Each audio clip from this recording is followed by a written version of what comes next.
नमस्कार, मैं हूं आपके साथ अंकिता पाल। बुलेटिन की शुरुआत करते हैं। हल्द्वानी के इंदिरा गांधी अंतर्राष्ट्रीय स्टेडियम में राष्ट्रीय खेलों का समापन समारोह पूरे उत्साह के साथ हो रहा है।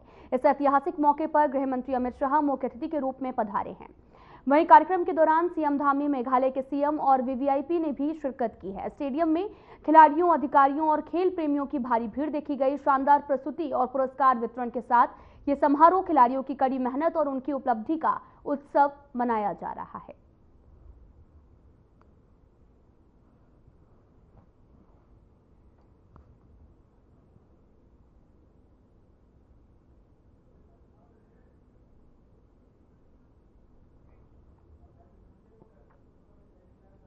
अगली खबर देहरादून से है, जहां पर कैबिनेट मंत्री गणेश जोशी ने देहरादून के गढ़ी कैंट स्थित गोरखाली सुधार सभा के जीर्णोद्धार कार्यक्रम का निरीक्षण किया गया है। यह कार्य मुख्यमंत्री की घोषणा के तहत स्वीकृत हुआ है और इसकी कुल लागत 99 लाख रुपए है।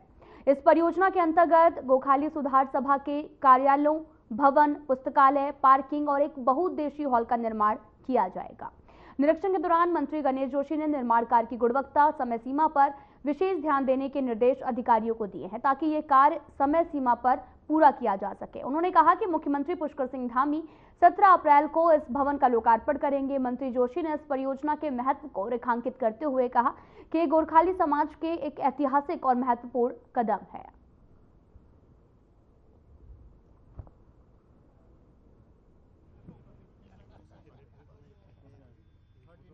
जो समाज के, जहां गोरखाली समाज के उत्थान के लिए काम कर रही हैं, वहीं कई सामाजिक गतिविधियों में इस संस्थान की भागीदारी रहती है।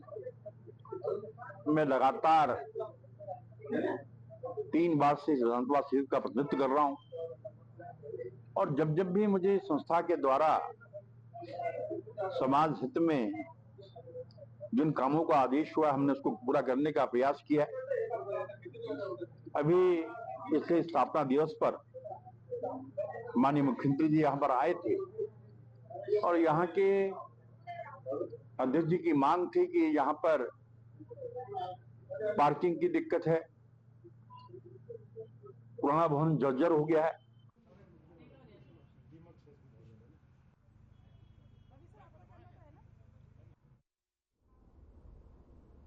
हरिद्वार जिले में अधिवक्ताओं ने यूसीसी के विरोध में हड़ताल करते हुए ज्वालापुर तहसील में जोरदार प्रदर्शन किया है। अधिवक्ताओं ने अपनी मांगों को लेकर तहसीलदार प्रियंका रानी को सीएम के नाम पर ज्ञापन सौंपा और जल्द से जल्द उनकी मांगे पूरी करने की मांग की। हड़ताल के चलते तहसील परिसर में बस्ते, टाइपिंग, स्टॉप वेंडिंग का काम पूरी तरीके से ठप रहा, जिसमें आम जनता को काफी परेशानियों का सामना करना पड़ा है। प्रदर्शनकारी वकीलों ने चेतावनी दी है, यदि उनकी मांगों को गंभीरता से नहीं लिया गया तो अनिश्चितकालीन हड़ताल पर जाने को मजबूर होंगे।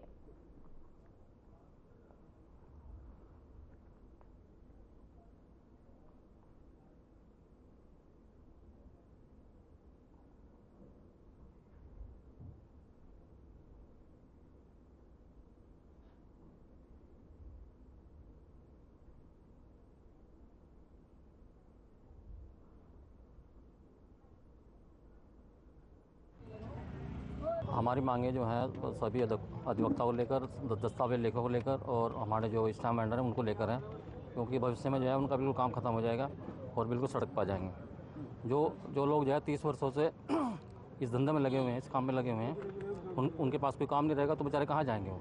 तो उन्हीं के हितों को ध्यान रखते हुए हमने आज यह स्ट्राइक की है और ये हमारी सांकेतिक हड़ताल थी और सरकार अगर इसमें कुछ आगे कदम नहीं बढ़ाती तो ये हड़ताल लंबी चलेगी। अभी वार्ता करेंगे हम शाम को बैठ के वार्ता करेंगे, शाम को बैठ सभी अधिवक्ता, उसके बाद तय करेंगे मतलब कितने दिन का है। ये हमारे जो तहसील अधिवक्ता बार एसोसिएशन और तहसील दस्तावेज लेखक एसोसिएशन है, इन्होंने माननीय मुख्यमंत्री महोदय को संबोधित एक ज्ञापन प्रस्तुत किया है, जो कि वर्तमान में लागू जो एक समान सिविल संहिता है उसके संबंध में जो अधिवक्ता हितों और पब्लिक हितों को लेकर कुछ इनकी मांगे हैं, कुछ बातें हैं जो ये माननीय मुख्यमंत्री तक पहुंचाना चाहते हैं। आज ज्ञापन मुझे प्रस्तुत किया है, सक्षम स्तर तक इसको पहुंचा दिया जाएगा। इस संबंध में वार्ता की जाएगी।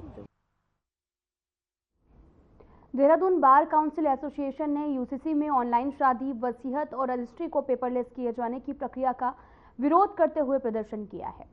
और इस विरोध प्रदर्शन से पहले देहरादून बार एसोसिएशन की कार्यकारिणी की आपातकालीन बैठक आयोजित की गई, जिसमें इस मुद्दे पर गहन चर्चा की गई कि बैठक के बाद एसोसिएशन के सदस्यों ने जिलाधिकारी कार्यालय का घेराव किया है। अपनी मांगों को लेकर एक ज्ञापन जिलाधिकारी को सौंपा है। देहरादून बार एसोसिएशन के अध्यक्ष राजीव शर्मा ने भी इस दौरान कहा कि कई अधिवक्ताओं की जीविका शादी, वसीयत और रजिस्ट्री के ऑफलाइन कार्य से जुड़ी हुई है। यदि इन कार्यों को पूरी तरीके से ऑनलाइन और पेपरलेस बना दिया जाएगा तो उन्हें आर्थिक संकट में डाल सकता है। इसके अलावा उन्होंने ये भी आरोप लगाया कि सरकार ने यूसीसी बनाने के दौरान प्रदेश के अधिवक्ताओं से कोई राय मशवरा नहीं लिया है, जो पूरी तरीके से गलत है।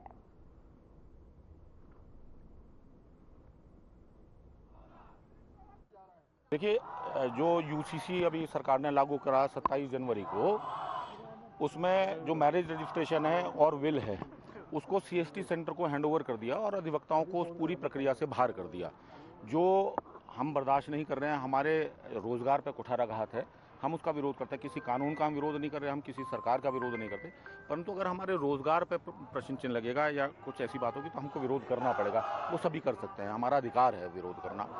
अभी माननीय प्रेमचंद अग्रवाल जी का एक स्टेटमेंट आया था कि रजिस्ट्री को भी वो पेपरलेस करने जा रहे हैं। उस पेपरलेस रजिस्ट्री का मतलब ही यही हुआ कि अधिवक्ताओं को उससे भी बाहर कर रहे हैं। तो क्या पूरी 80% अधिवक्ता समाज को इस पूरी प्रक्रिया से बाहर कर देंगे, बेरोजगार कर देंगे? कौन सोचेगा? सरकार, वैसे तो मोदी जी का ये आह्वान था कि हम 20 करोड़ नौकरियां और रोजगार लोगों को उपलब्ध कराएंगे, तो ये रोजगार दे रहे हैं क्या?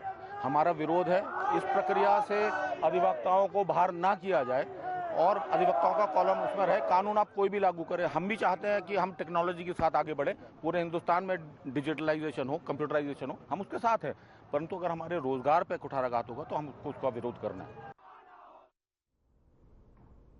मंगलौर के नारसन कला गांव में एक अजीब मामला सामने आया, जहां पर चोरों के हौसले इतने बुलंद हो गए हैं कि बिजली की चलती लाइन से चोरों ने जो है वो बीती रात को बिजली का ट्रांसफार्मर का कीमती सामान निकाल लिया है, जिस कारण गांव में अंधेरा भी छा गया है। ग्रामीण द्वारा बताया गया कि रात को कुछ समय के लिए बिजली बंद कर दी गई थी, उसी दौरान चोरों ने इस वारदात को अंजाम दिया। ग्रामीणों ने बिजली विभाग के अधिकारियों को सूचना दी है कि ग्रामीणों ने इस घटना को लेकर बिजली विभाग के कर्मचारियों पर मिलीभगत का आरोप लगाया है। मिलीभगत क्या ही है, पता नहीं चल रहा कौन हो। पहले मोटर खोल लिए, अब ट्रांसफार्मर चोरी हो गया। अब कोई बाहर के हैं या गांव का कोई मिला हुआ, कोई जानकारी नहीं है। ये तो पुलिस को देखना चाहिए।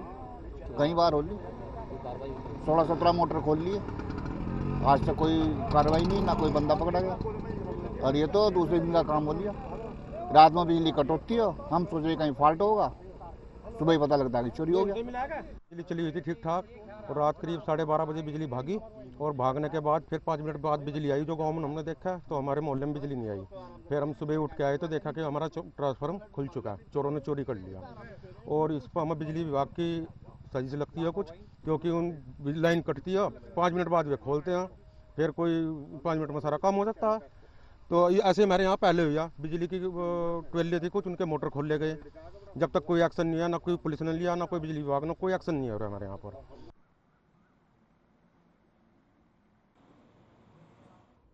मोहम्मदपुर पावर हाउस के पास गंग नहर के किनारे खड़े पास के आपको बताते चले कि घास के झुंडों में आग लग गई है और वहीं आग ने विकराल रूप भी धारण कर लिया। तेज हवाओं के चलने के कारण आग पास में लगे हुए गन्ने के खेत में जा पहुंची और यहां पर लगभग 5 से 7 बीघा गन्ना जलकर राख हो गया है। वहीं सड़क में आपको बताते चलें कि लोगों ने आग की सूचना पुलिस को दी, जो वहां पर राहगीर निकल रहे थे। मौके पर फायर ब्रिगेड ने पहुंचकर आग पर काबू पाया है और किसान मनोज कुमार ने इस पूरे मामले की जानकारी भी दी है।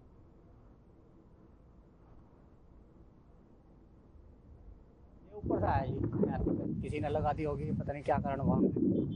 और जी ये था 5 बीघे तो गन्ना खड़ा था, कुछ गेहूँ थे और जी बरसीन थे, पेड़ थे। करीब ऐसा होगा नुकसान 7-8 लाख रुपये का नुकसान हो चुका है। क्या नाम है आपको, कहाँ के रहने वाले? गाँव मोहम्मदपुर का जी, सोनित। हाँ जी, आप ही की जमीन? हाँ जी। अच्छा, जो आपने किसकी सूचना पुलिस को दी या किसके? नहीं जी, सूचना करी थी पुलिस के पास। ये लेट आए हैं, उससे पहले गाँव वालों ने बुझा दी थी। अभी क्या चाहते हैं? हम तो ये चाहते हैं हमें मुआवजा मिल जाए इसका, और क्या सरकार की तरफ से।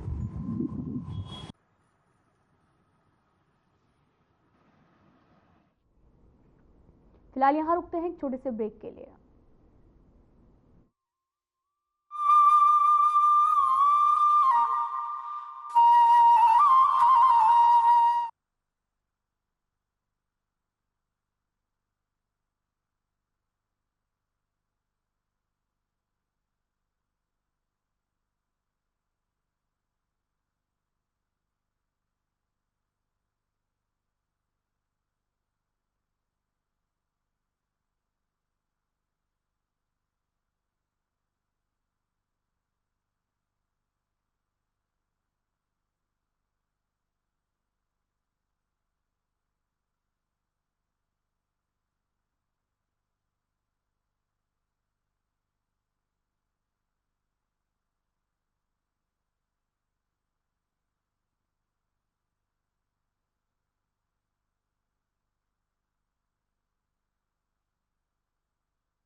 ब्रेक के बाद स्वागत है आप सभी का। रुक करते हैं खबरों की तरफ। 38वें राष्ट्रीय खेल 2025 का समापन हो गया है और हल्द्वानी नैनीताल में इसका भव्य समापन समारोह भी आयोजित किया गया। उत्तराखंड के मुख्यमंत्री समेत कई बड़े चर्चित चेहरे शामिल हुए हैं। समापन समारोह में बतौर मुख्य अतिथि केंद्रीय गृह मंत्री अमित शाह ने शिरकत की। तो सीधा आपको लिए चलते हैं हल्द्वानी। आवाज जानी चाहिए, दोनों हाथ उठाइए और प्रचंड आवाज से बोलिए, भारत माता की। मंच पर उपस्थित देवभूमि को खेल भूमि बनाने वाले हमारे यशस्वी मुख्यमंत्री भाई पुष्कर सिंह धामी जी, जिन्होंने देश भर के खेलों में हर डायमेंशन से ऊर्जा भरने का काम किया है, ऐसे हमारे युवा कार्यक्रम और खेल विभाग के मंत्री डॉक्टर मनसुख मांडविया जी, एक खेलों का ध्वज और मशाल जो आज यहां से लेकर मेघालय जा रहे हैं, ऐसे मेघालय के सम्माननीय मुख्यमंत्री श्रीमान कोनराड संगमा जी, मोदी जी की मंत्रिपरिषद में मेरे साथी श्री अजय टम्टा जी, यहां के सांसद और भारतीय जनता पार्टी के अध्यक्ष भाई महेंद्र भट्ट जी, श्री अजय भट्ट जी, श्रीमती पीटी उषा जी, और आज के कार्यक्रम के केंद्र बिंदु ऐसे देश भर से आए हुए खिलाड़ी भाइयों बहनों को मेरा प्रणाम और बहुत बहुत शुभकामनाएं। और आज पूरा विशाल स्टेडियम खींचोखींच जिन्होंने भरा है, ये देवभूमि उत्तराखंड के सभी युवाओं, माताओं, बहनों, आप सभी को भी मेरा प्रणाम। मित्रों, सबसे पहले मैं चार धाम में विराजित सभी देवताओं को, देवियों को प्रणाम कर कर मेरी बात की शुरुआत करना चाहता हूं। अभी अभी ये 38वें राष्ट्रीय खेलों के समारोह पर मेरे पूर्व वक्ताओं ने कहा कि देवभूमि अब खेल भूमि बन गई है। मैं आज मेरे सामने जो युवा हैं, विद्यार्थी हैं, खिलाड़ी हैं, उनको मैं कहना चाहता हूं कि महज राष्ट्रीय खेलों के आयोजन से देवभूमि खेल भूमि नहीं बनी। धामी जी ने हर जिले में खेलों के इंफ्रास्ट्रक्चर को बढ़ावा दिया और सबसे बड़ी बात है कि धामी जी ने 21वें स्थान पर से देश के खेलों के नक्शे पर हमारी देवभूमि को 7वें स्थान पर लाने का पुरुषार्थ किया। और ये विजेता खिलाड़ी जो इतने सारे मेडल पहली बार उत्तराखंड में जीत कर आए हैं, इन्होंने देवभूमि को खेल भूमि बनाया है। मैं सभी देवभूमि के खिलाड़ियों को, जिन्होंने देवभूमि को खेल भूमि बनाने का यत्न किया है, वो सभी को बहुत बहुत शुभकामनाएं, अनंत अनंत शुभकामनाएं देना चाहता हूं। भाइयों बहनों, आज भारतीय जनता पार्टी की नेत्री और देश की भूतपूर्व विदेश मंत्री, पद्म विभूषण श्रीमती सुषमा स्वराज जी की जन्मतिथि। मैं सुषमा जी को भावपूर्वक श्रद्धांजलि देना चाहता हूं। और आज की यही दिन 2019 में पुलवामा में हमारे 40 जवान शहीद हो गए थे। इन जवानों की शहादत ने देश को न केवल सुरक्षित किया, मगर वो जवानों की शहादत के बाद मोदी जी ने एयर स्ट्राइक कर कर पाकिस्तान में घुसकर आतंकवादियों को करारा जवाब देने की बात करी। और इसी के कारण पूरी दुनिया में भारत को देखने का नजरिया बदला है और एक संदेश पूरी दुनिया के आतंकवादियों को गया है कि भारत की सीमा और भारत की सेना उसके साथ खिलवाड़ नहीं कर सकती। और भाइयों बहनों, मैं वो सभी 40 जवान जिन्होंने देश की सुरक्षा के लिए शहादत दी, उनको मन पूर्वक श्रद्धांजलि देना चाहता हूं। भाइयों बहनों, मैं उत्तराखंड की समिति, आयोजन समिति का और उनके सभी स्पोर्ट्स के एसोसिएशनों का भी हृदयपूर्वक अभिनंदन करना चाहता हूं, क्योंकि जब से यहां से खेल शुरू हुआ तब से सर्वदूर देश में हर जगह से उत्तराखंड की वाहवाही, उत्तराखंड के लिए अच्छी व्यवस्था के गुणगान पूरे देश आज गा रहा है। और ये सफल आयोजन इतने ऊंचाई पर, इतने छोटे से राज्य के लिए बड़ा कठिन था, मगर धामी जी के नेतृत्व में, खेल मंत्री जी के नेतृत्व में एक काम को बहुत अच्छे तरीके से आयोजन समिति ने पूरा किया। मैं सभी को बहुत बहुत बधाई देना चाहता हूं। 16,000 खिलाड़ी जो खेले, लगभग 435 खेलों में खेले, कुछ जीते कुछ हारे। हार और जीत उसका खेल से कोई मतलब नहीं है। जीत का जज्बा और हार से निराश न होना, यही खेल का संदेश है। इसलिए जो जीते हैं और जो हारे हैं, वो सभी खिलाड़ियों को मैं अनंत अनंत शुभकामनाएं देता हूं। मेघालय में आपके लिए एक और मौका है, अगली बार मेडल लेकर आइए, ऐसी मेरी सभी को बहुत बहुत शुभकामनाएं। इको फ्रेंडली प्रैक्टिसेस से लेकर इको फ्रेंडली गेम तक पूरी चीज को धामी जी ने बखूबी जमीन पर उतारा है।